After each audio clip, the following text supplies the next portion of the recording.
Okay यार, आज का टॉपिक हमारा डेटाबेस है। मोबाइल की जो अपनी डेटाबेस है उसकी हम यूज़ करेंगे। एसक्यूएलाइट डेटाबेस की बात कर रहा हूँ। जो एंड्रॉइड की एक अपनी डेटाबेस होती है, हर मोबाइल के अंदर आपकी बिल्ट इन डेटाबेस होती है एसक्यूएलाइट। उसके अंदर अगर हमें डेटा स्टोर कराना है और स्टोर कराना है, डिलीट कराना है, अपडेट कराना है, व्यू कराना है, ये सारा काम हम कैसे करेंगे ये हम देखेंगे। लेकिन इसके दो तीन पोर्शंस में करेंगे, एकदम एक पोर्शन में नहीं करना इसको हमने। क्लियर? कर भी नहीं सकते हम।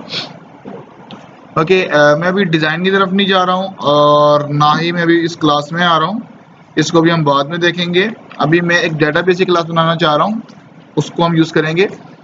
आपका जावा का फोल्डर है, ये आपका पैकेज है। इस पैकेज के अंदर मैं यहाँ पे राइट क्लिक कर रहा हूँ और एक क्लास बना लेता हूँ, जावा क्लास।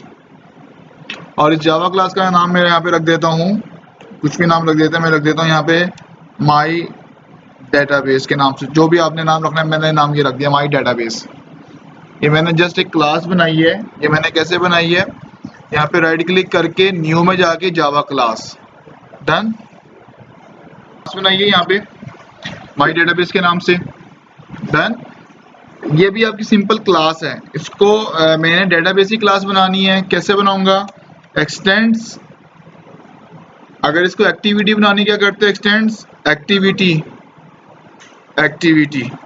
ये आपकी क्या बन जाएगी automatically? Activity compact activity use करें, क्या बन जाएगी? एक्टिविटी। लेकिन मैंने इसको डेटाबेस बनाना है तो मैं यहाँ पे क्या यूज करूंगा? एसक्यूएलाइट ओपन हेल्पर।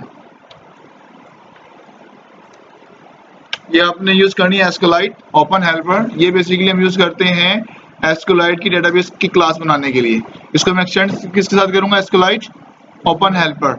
ये आपको एरर इसलिए दे रहा है, एरर का मतलब क्या है? ऑल्ट एंटर प्रेस करेंगे, वो कह रहे हैं इम्प्लीमेंट्स मेथड। ये क्या मतलब क्या हुआ? ये या तो कह रहा है या तो इसको एब्स्ट्रैक्ट कर दो, तो आपको यहाँ पे डिफाइन नहीं करने पड़ेंगे, या तो आप इसको इम्प्लीमेंट मेथड कर दो। ये हम लोगों ने देखा था, जो आपकी एब्स्ट्रैक्ट क्लास होती है, जब आप चाइल्ड करते हो तो उसमें आपने वो सारे फंक्शन डिफाइन करने होते हैं। इसके दो फंक्शंस हैं, या वो कह रहा है एक ऑन क्रिएट और एक ऑन अपग्रेड। ये दो फंक्शंस हैं जो आपने चाइल्ड में आके डिफाइन करना है। जो हमारी हमने डेटाबेस अपनी क्लास बनाई है माई डेटाबेस। हमारी माई डेटाबेस एक सिंपल क्लास थी, लेकिन जब एक्सटेंड कर दिया वो हमारी क्लास क्या बन गई? एसक्यूएल डेटाबेस की क्लास। क्यों? क्योंकि उसके अंदर पेरेंट की चीजें एक्सेस हो रही हैं। डन बात यहाँ तक। ये दो फंक्शन हमने यहाँ पे ओवरराइड करने हैं। ये देख लें, यहाँ पे दो फंक्शन आपके ओवरराइड हो रहे हैं, ये भी हो रहा है। और अच्छा, अभी भी स्टिल एरर दे रहे हैं। ये आपको कह रहा है कि पेरेंट आपने कंस्ट्रक्टर बनाना है। मैं यहाँ पे फर्स्ट वाला यूज कर रहा हूँ, ये आपने कंस्ट्रक्टर बनाना है। क्लियर? फर्स्ट वाला मैंने यूज किया कंस्ट्रक्टर। ओके, अब इसको हम देख लेते हैं। यहाँ पर कंस्ट्रक्टर है उसी नाम से जिस नाम से हमारी डेटाबेस है। ओके, यहाँ पे कॉन्टेक्स्ट एक आपका है। बाकी ये यहाँ पे स्ट्रिंग नेम वगैरह दे रहा है, इन सबको मैं रिमूव कर देता हूँ। इनको मैंने पैरामीटर्स के थ्रू नहीं देना, क्योंकि पैरामीटर्स के थ्रू दोगे तो आपको बार बार डेटाबेस का नाम बताना पड़ेगा। ये कोड आपका इतना ज़्यादा लेंथी हो जाएगा। तो इसका सिर्फ मैं इसके अंदर क्या पास कर रहा हूँ? कॉन्टेक्स्ट। बाकी मैं क्या कर रहा हूँ? पैरामीटर से रिमूव कर रहा हूँ। डन। अब मैं यहाँ पे खुद ही हार्ड कोडेड दे देता हूँ। मैं यहाँ पे कह देता हूँ डेटाबेस का नाम मेरा यहाँ पे क्या है? abc.db के नाम से। ये डेटाबेस का नाम हो गया। कोई भी नाम रख दो, मैंने रख दिया abc.db। फैक्ट्री को हमने बेसिकली यहाँ पे नल पास करना होता है, यहाँ पे हम कुछ नहीं पास करते। और ये वर्जन आपका मैं इसमें 1 पास कर देता हूँ। ये वर्जन से मेरा मतलब वही है जिस तरह आपकी बुक्स का वर्जन होता है, जो अपडेट करते हैं, वर्जन अपडेट कर देते हो। बिल्कुल, ये आपका वो वर्जन, इसका मतलब ये है। आपने अगर एडिटिंग करनी होगी तो आपको इस तरह करना पड़ता है, वर्जन चेंज करना पड़ता है। वर्जन चेंज कर दो या डेटाबेस का नाम चेंज कर दो, it's up to you. Okay, नीचे आते हैं। ये आपका ऑन क्रिएट है। ऑन क्रिएट का मतलब होता है इसके अंदर आपने बेसिकली टेबल को क्रिएट करना होता है। मतलब आपकी जो डीडीएल स्टेटमेंट्स होती है ना, वो आपने इधर लिखनी है। डीडीएल स्टेटमेंट्स क्या होती हैं आपकी? डाटा डेफिनेशन लैंग्वेज, जिसमें आप टेबल का स्ट्रक्चर बनाते हो। डेटाबेस आपने कंस्ट्रक्टर के अंदर बनाते हो, वो आपकी बन गई है। इसके अंदर हम बेसिकली क्या बनाते हैं? टेबल बनाते हैं, ठीक है। लेकिन टेबल कैसे बनाओगे? ये आपको डीबी दे रहा है। डीबी किसका ऑब्जेक्ट है यहाँ पे? एसक्यूएलाइट डेटाबेस का। आपने यही यूज करना है, डीबी जो पैरामीटर से आ रहा है, डीबी डॉट एग्जीक्यूट एसक्यूएल। ये फंक्शन आपका ये है जो आपकी बेसिकली क्यूरीज को रन करेगा। आपकी जो एसक्यूएल क्यूरीज हैं वो हम इसके अंदर रन करेंगे। अब आपने एसक्यूएल क्यूरी क्या लिखनी है? बिल्कुल क्रिएट, इस पे काम किया हुआ है, क्रिएट टेबल, टेबल का नाम यहाँ पे रख देता हूँ मैं स्टूडेंट, आगे ब्रैकेट्स लगाएंगे, सेमीकोलन, आगे सेमीकोलन ऑप्शनल है, खत्म कर देते हैं। आगे आप अपने क्या बताओगे? कॉलम्स के नेम। मैं यहाँ पे रख देता हूँ student ID, S name student name, F name चलो रहने दें, एज, ईमेल, पासवर्ड और phone number. I think that's it. ये मैंने कॉलम्स नेम बना लिए। अब कॉलम्स के आगे टाइप भी बताते हो। इस एसआईडी की मैं टाइप रख देता हूँ यहाँ पे इंटीजर। इंटीजर का मतलब होगा ये आपके इंटीजर्स हैं। एस नेम की मैं यहाँ पे रख देता हूँ टेक्स्ट।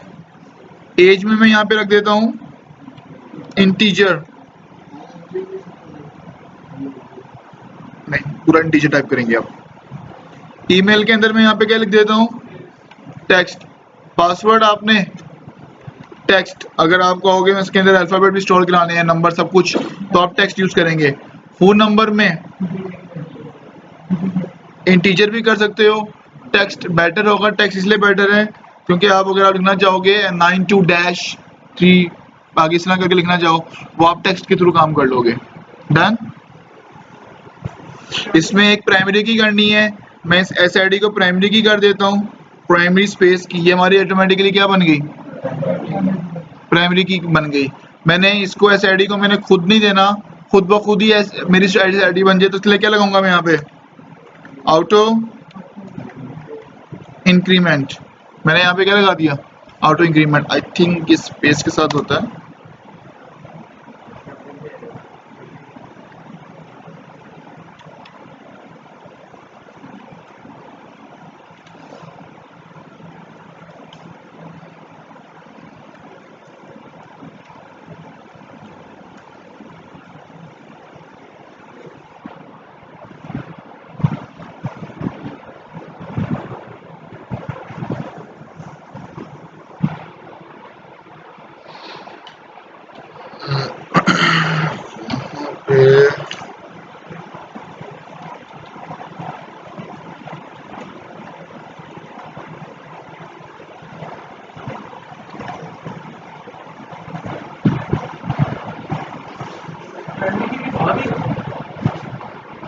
अब इस पे भी हम करते हैं, मेरे जहन में नहीं आ रहा इसका क्या है। नीचे आते हैं।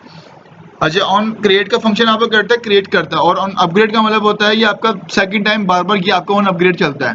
तो इसमें मैं क्यूरी का लिखूंगा, ये भी आपको डीबी दे रहा है, मैं यहाँ पे भी आपको डीबी डॉट एग्जीक्यूट एसक्यूएल, लेकिन मैं यहाँ पे क्या लिखूंगा? Drop table if exist.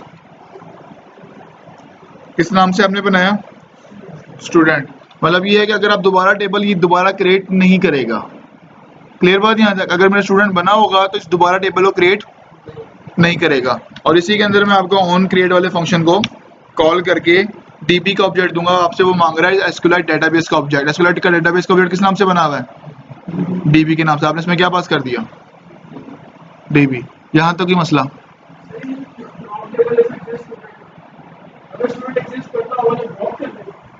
दोबारा नहीं बनाएगा, रिमूव नहीं करेगा। ड्रॉप टेबल का मतलब है कि इसको नया नहीं बनाएगा। ड्रॉप बेसिकली यूज किया जाता है स्ट्रक्चर को खत्म करने के लिए, ठीक है। अगर पहले का बना होगा तो दोबारा ही क्रिएट नहीं करेगा, इस लाइन का ये मतलब है। इफ एग्जिस्ट, अगर पहले का बना हुआ है। डन। ये यूज नहीं है, अभी कोई यूज नहीं है। ओके ओके अगर ऑटो इंक्रीमेंट हमने करना है तो उसके लिए आप लगाएंगे ऑटो इंक्रीमेंट, आपका ये ऑटोमेटिकली ऑटो इंक्रीमेंट होगा। डन। ओके, ये हमने ऑन ग्रेड ऑन अपग्रेड दो ओवरहेड फंक्शंस हमने बना लिए। अच्छा, अब हम यहाँ पे कोड करने लगेंगे इंसर्ट का कोड। अब हमने लिखनी है डीएमएल स्टेटमेंट्स। वो हमारी कौन सी होती है? डाटा मैनिपुलेशन स्टेटमेंट्स, कि जो हमारे रिकॉर्ड्स को ऐड करते हैं। ओके, अभी तक जो मैंने काम किया है वो मैं रिपीट कर देता हूँ। मैंने क्लास बनाई सिंपल सी, उसको मैंने एक्सटेंड किया एसक्यूएलाइट ओपन हेल्पर। ये बेसिकली आपकी डेटाबेस की क्लास होती है। ये आपको बेसिकली दो आपके ओवरहेड फंक्शंस लेके आ रही है, ऑन क्रिएट और ऑन अपग्रेड। ऑन क्रिएट के अंदर हम डीडीएस स्टेटमेंट्स लिखते हैं, ऑन अपग्रेड के अंदर आप बेसिकली दोबारा ऑन क्रिएट को कॉल करते हो। ओके, और कंस्ट्रक्टर के अंदर हम बेसिकली डेटाबेस का नाम लिखते हैं। ऑन क्रिएट के अंदर मैंने टेबल का कोड कर दिया है, और ऑन अपग्रेड के अंदर कर रहा हूँ कि अगर टेबल पहले का क्रिएट हुआ है तो उसको दोबारा क्रिएट ना करे। ओके, आगे इसके आगे मूव करते हैं हम। मैं एक फंक्शन बना लेता हूँ सिंपल सा, पब्लिक वॉइड, इसका फंक्शन का नाम रख देता हूँ इंसर्ट डाटा। जो भी आपने रखना है मैंने रख दिया इंसर्ट डाटा। क्लियर, हमने इंसर्ट डाटा के नाम से रख दिया। अब इसके अंदर अभी देखो आपकी यहाँ पे क्या चीज यूज हो रही है, डेटाबेस, एसक्यूएलआई डेटाबेस। एसक्यूएलआई डेटाबेस आपकी क्लास वो क्लास है जिसके थ्रू मैं डेटाबेस का सारा काम कर सकता हूँ, मतलब इंसर्ट, डिलीट वगैरह सारा कुछ। तो मुझे यहाँ पे अभी देखो एसक्यूएलआई डेटाबेस के थ्रू मैंने क्यूरी भी चलाई थी, उसकी आपकी पूरे क्यूरी आपने लिखी थी कि डाटा टेबल क्रिएट करने की, वो हमने क्यूरी चलाई। अब इसी के थ्रू मैं यहाँ पे लिखूंगा एसक्यूएलआई डेटाबेस डीबी, जो भी नाम रखना है, is equal to this dot get readable और गेट राइटेबल। इन दोनों में फर्क क्या है? गेट रीडेबल डेटाबेस का मतलब ये होता है, अगर आप this dot get readable database लिखोगे इसका मतलब है कि ये जस्ट आप रीड करने के लिए कर रहे हो, मतलब सिलेक्ट करने के लिए। सिलेक्ट का काम क्या होता है? जस्ट व्यू करना। और राइटेबल का मतलब है कि आपने इंसर्ट करना है, डिलीट करना है, अपडेट करना है या व्यू करना है। राइटेबल में सब कुछ चला हुआ है। क्लियर, हमने इंसर्ट करना है तो मैं इसमें यूज करूंगा get writable database. Okay clear, और दिस पॉइंट कर रहा है इस ऑब्जेक्ट को कि डीबी के अंदर मैंने ये काम करना है। डन। अच्छा, आप लोगों ने कलेक्शन की चीजें पढ़ी थी, आपने अभी तक एक अरे लिस्ट पढ़ी हुई है। अरे लिस्ट पढ़ी हुई है ना, डेटाबेस के अंदर अगर आपने डेटाबेस की वैल्यू इंसर्ट करानी है तो उसके लिए, या अपडेट करानी है, मल्टीपल वैल्यूज अगर आपने साथ लानी है तो उसके लिए हम यूज करते हैं कंटेंट वैल्यूज। कंटेंट वैल्यूज आपका सेम एज इट इज है जिस तरह आपका एक अरे लिस्ट होता है। किस तरह बना दे रहे हैं अरे लिस्ट? मैं वही लिख रहा हूँ, कंटेंट वैल्यूज सीवी, ऑब्जेक्ट का नाम रखा, is equal to new content values.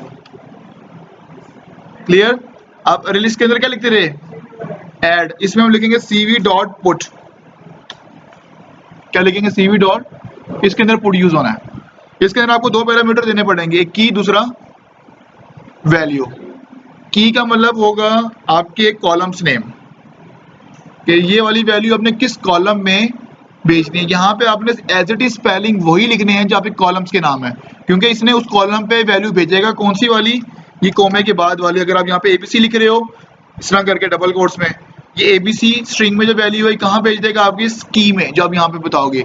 और की में यहाँ पे बता देता हूँ, अब मेरे कॉलम्स नेम कौन कौन से हैं? एस आई डी है। एस आई डी आपको बताने की जरूरत नहीं, क्योंकि उस पर आपने ऑटोमेटिकली क्या लगाया हुआ है? Auto increment. इसको हम स्किप कर देते हैं। आपका अगला कॉलम का नाम क्या है? S name. तो इस डबल कोट्स में मैं यहाँ पे लिख देता हूँ एस नेम। अगला मैं यहाँ पे लिख देता हूँ एज। सीक्वेंस मैटर नहीं करता।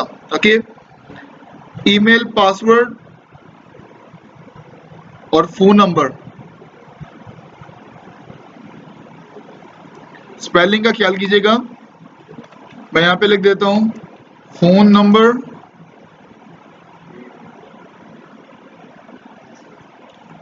फोन नम और पासवर्ड एंड ईमेल।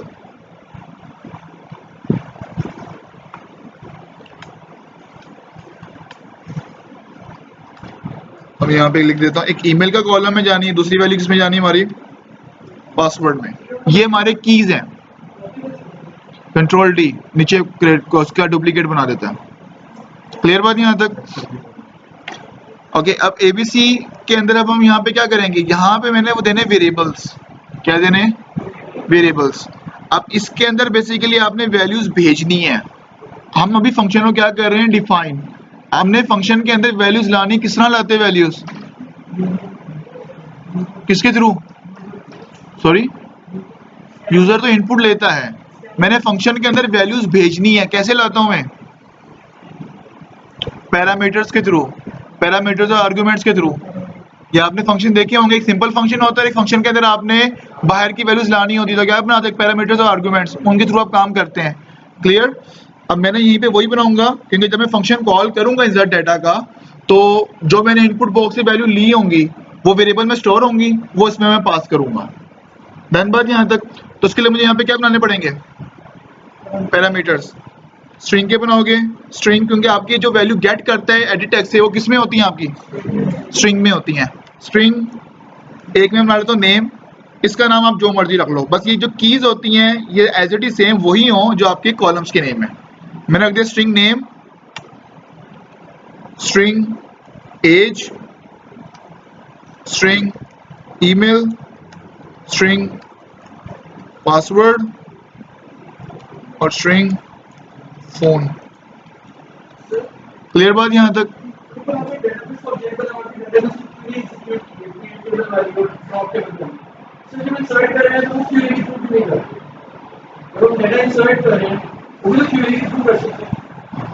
अभी मैंने इंसर्ट क्यूरी नहीं लिखी, गौर से देखो जी। ओके, यहां तक बात क्लियर है। अब मैं यहाँ पे वो वेरिएबल पास कर दूंगा। एस नेम के अंदर कौन सा वेरिएबल हमने देना है, जो नेम के अंदर वैल्यू स्टोर होगी वो बेसिकली मेरा नेम होगा। और एज, यहाँ पे एज हो गया। This one is my phone, parameter से फोन आ रहा है। और ईमेल वाले की के अंदर हमारा ईमेल वाले वेरिएबल की वैल्यू जो है, और पासवर्ड की के अंदर हमारे पासवर्ड वाली वैल्यू जो है। क्लियर? ये सारी वैल्यूज हमारी किसके अंदर सेव हो रही हैं, सीवी के अंदर, सीवी के ऑब्जेक्ट में सेव हो रही है हमारी सारी। अब हमने यहाँ पे क्यूरी लिखनी है, वो हमारी किसके थ्रू होता है, सिर्फ अभी मैंने बताया डीबी एसक्यूएल डेटाबेस के ऑब्जेक्ट के थ्रू, डीबी डॉट अच्छा एग्जीक्यूट एसक्यूएल, इसके थ्रू हम डायरेक्ट पूरी क्यूरी लिख सकते हैं इंसर्ट इनटू टेबल नेम। लेकिन फायदा नहीं है, ये आपको प्रोवाइड कर रहा होता है डेटाबेस एक बाय डिफॉल्ट इंसर्ट का फंक्शन। ये आपको बाय डिफॉल्ट एक इंसर्ट का फंक्शन प्रोवाइड कर रहा है जिसके थ्रू हम डेटा को इंसर्ट कर सकते हैं। आप उस तरह भी कर सकते हो या इंसर्ट का फंक्शन भी यूज कर सकते हो। क्लियर?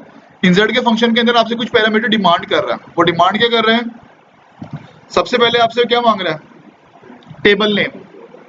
टेबल नेम किस में होना चाहिए आपका, स्ट्रिंग में। टेबल नेम हमने क्या रखा था, स्टूडेंट। ओके, अच्छा इसका बेटर वे यही होता है कि आप एक काम करो, आप लोग काम ये करो कि ऊपर वेरिएबल्स के थ्रू पास करो और यहाँ पे वेरिएबल पास करो, ताकि अगर आपको मैं कहूँ एकदम टेबल का नाम चेंज करो, आप एक जगह से चेंज करो, हर जगह से क्या हो जाएगा। अब आपको अगर मैं कहूँ यार स्टूडेंट की जगह स्टूडेंट्स कर दो, वहां से भी चेंज करोगे डेटाबेस में से, यहाँ से हर जगह से आपको चेंज, अपडेटेड क्यूरी वहां पे भी चेंज करोगे, आपको इस तरह ना हर जगह चेंज करना पड़ेगा, जिस तरह हमने शेप प्रेफरेंसेस का देखा था। क्लियर बात यहाँ तक? अच्छा स्टूडेंट, उसके बाद अगला पैरामीटर हमारा कौन सा है, अगला पैरामीटर अगर नहीं नजर आ रहा नल पास कर दो, नल ही देना था। अच्छा और अगेन नल पास कर रहा हूँ। ये अब आपसे मांग रहा है वैल्यूज। वैल्यूज हमारी किसके अंदर है, सीवी के अंदर। ये हमने यहाँ पे क्या पास कर दिया, सीवी, दैट्स इट। ये ऑटोमेटिकली क्या कर लेगा, वैल्यू को डेटाबेस में इंसर्ट कर देगा। डीबी, डीबी कौन सा मेरा ये ऑब्जेक्ट है, इंसर्ट का फंक्शन कॉल कर रहा हूँ, किस टेबल में सेव करवाना है, यहाँ पे आपने नल ही देना था और यहाँ पे आपने बतानी वैल्यूज ये कौन सी वैल्यूज है, दैट्स इट। क्लियर बात यहाँ तक? अच्छा अगर प्लस एक और काम करना हो, वो क्या करना है, मैंने रिस्पॉन्स लेना है कि मेरी क्यूरी चली भी है या नहीं चली, वैल्यू सेव हुई है या नहीं हुई, मुझे चाहिए वैल्यू। तो उसके लिए मैं यहाँ पे क्या करूंगा, मैं यहाँ पे ये करूंगा, एक लॉन्ग का वेरिएबल लूंगा, ABC is equal to this. Clear? ABC is equal to, आप दिस कर देंगे और यहाँ पे चेक लगा देंगे, if ABC double equal to -1 return false, else return true के रिकॉर्ड सेव मेरे यहाँ पे हुए हैं। लेकिन जो मैंने इसकी रिटर्न टाइप यहाँ पे वॉइड यूज की हुई, यहाँ पे मैं क्या कर दूंगा, बूलियन। अच्छा एक फंक्शन से एक टाइम पे कितनी वैल्यू रिटर्न कर सकते हैं, एक वैल्यू रिटर्न होती है, ठीक है। तो ये एक वैल्यू रिटर्न कर। अच्छा अगर आपको मैं कहूँ यार आपने ना एक टाइम पे मल्टीपल वैल्यू रिटर्न करनी, कैसे करोगे,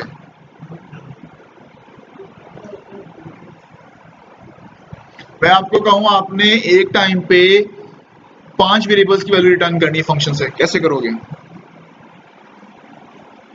हाउ, कैसे, क्या ख्याल है कैसे करोगे। ये बात सही है, फंक्शन हमेशा एक वैल्यू रिटर्न करता है, लेकिन मैंने 5 करनी है, कैसे करोगे, how,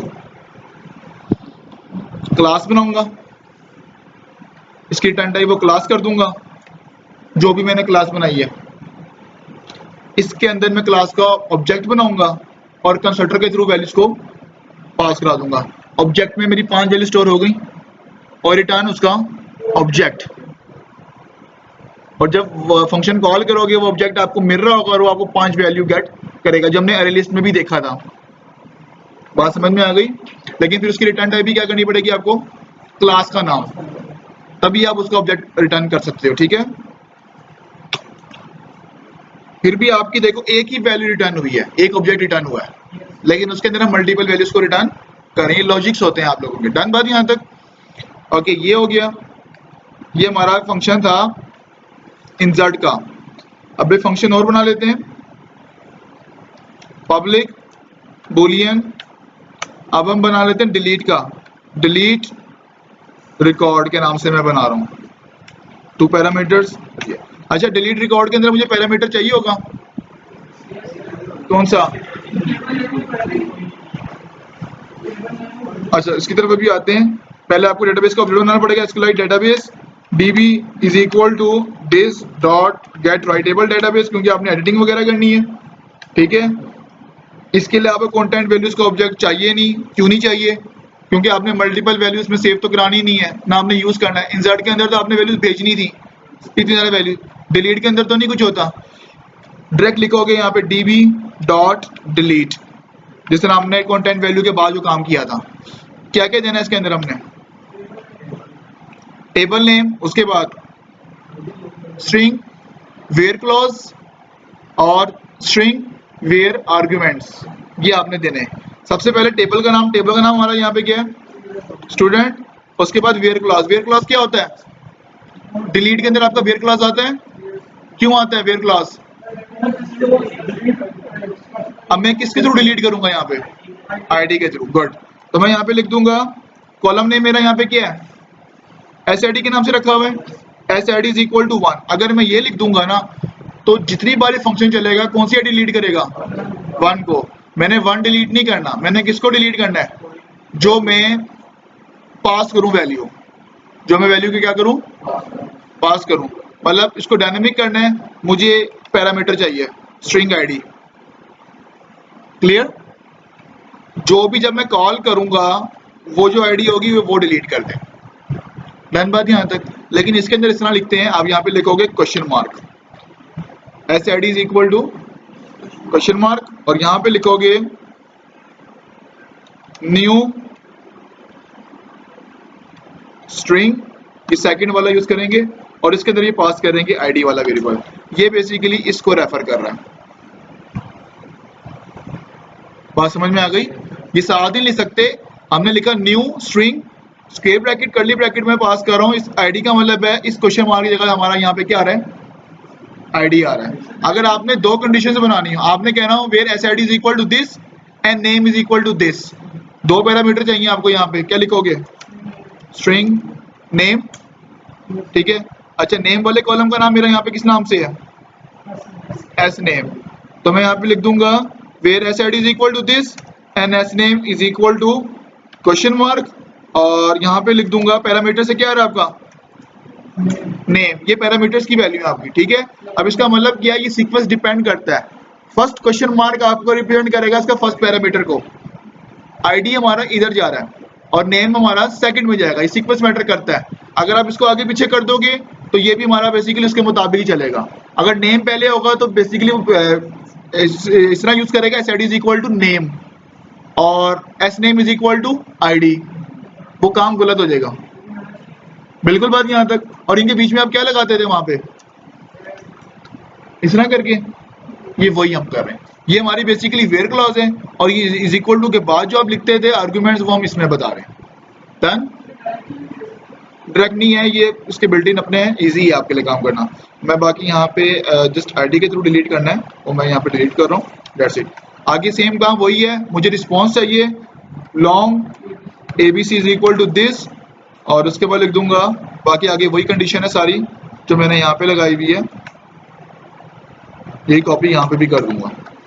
if ABC is equal to -1 then return false, else return true. यहाँ तक बात क्लियर? हमारे 2 फंक्शंस हो गए यहाँ पे, एक डिलीट का और एक इंसर्ट का। अब इसके अंदर मुझे कंटेंट वैल्यूज क्यों नहीं चाहिए था, क्योंकि मैंने मल्टीपल वैल्यू से डील नहीं करना, सिर्फ एक मुझे एक ही वैल्यू चाहिए थी। बिल्कुल। अब हम एक फंक्शन और बना लेते हैं, वो हम बना लेते हैं अपडेट का, public Boolean update data. Clear.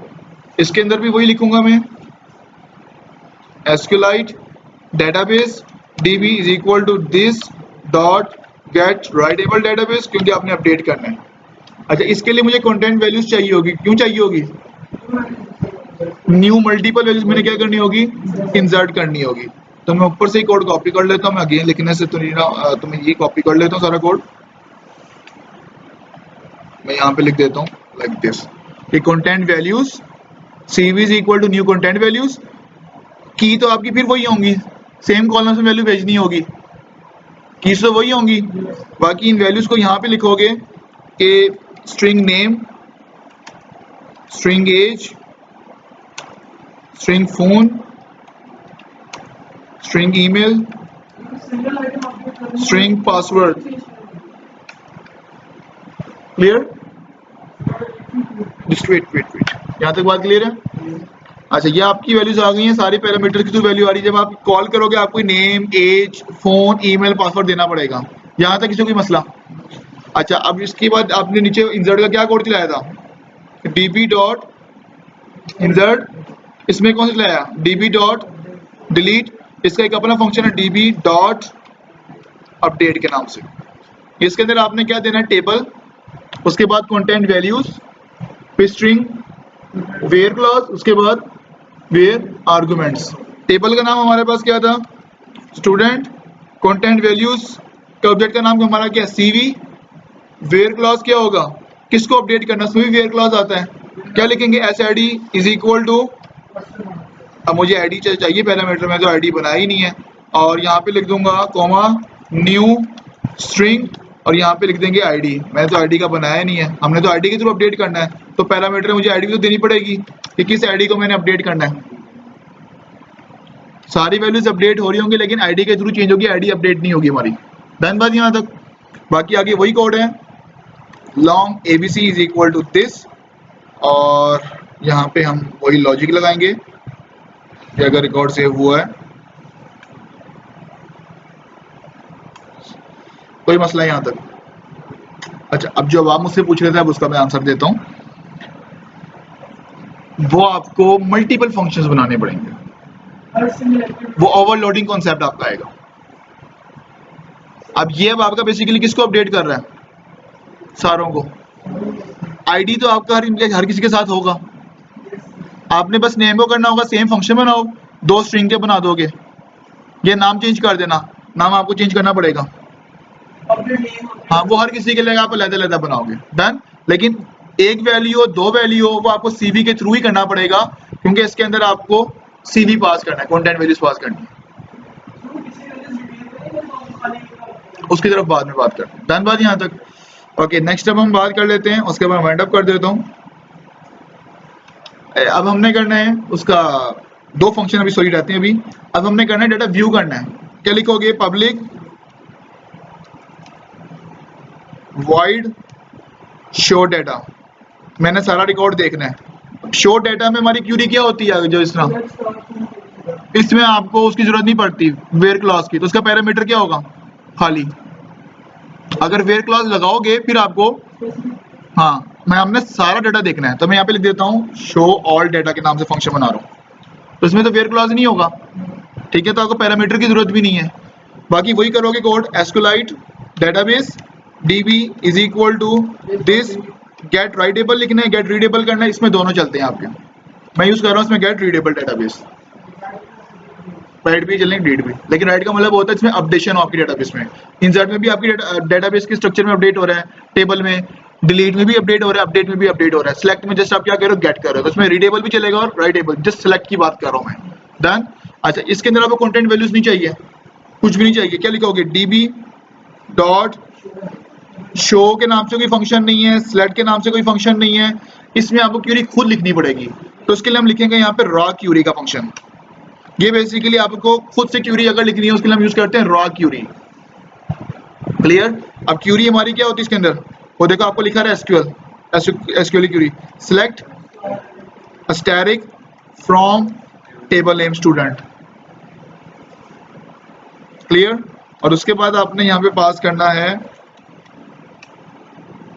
नल, कि हमने आर्गुमेंट्स कोई पास नहीं करने, वेयर क्लॉज हमारा कोई भी नहीं इसमें,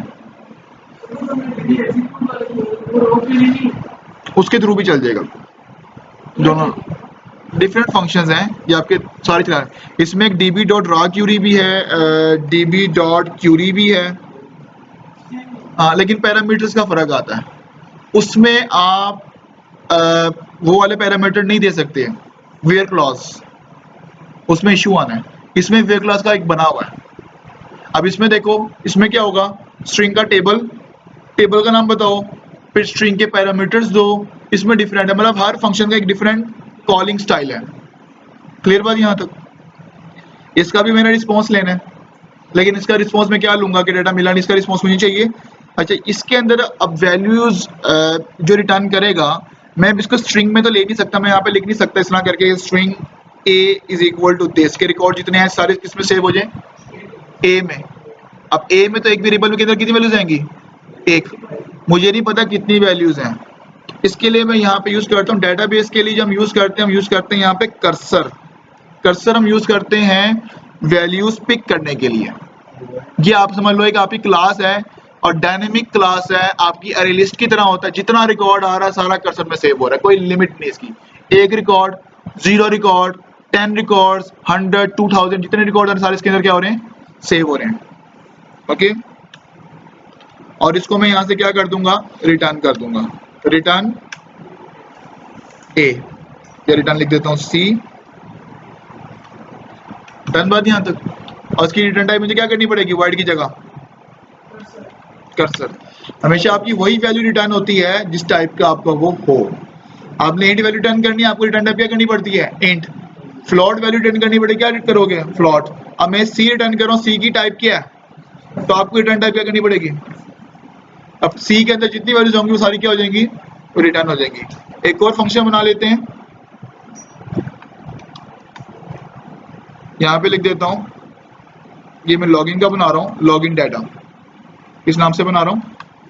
तो वही होगा SQLite database db.getReadable database, cursor c is equal to db.rawQuery, select static from student।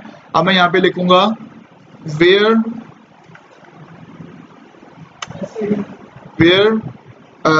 ये हमने करना है email is equal to question mark and password is equal to, ये क्यूरी लिखोगे, ठीक है।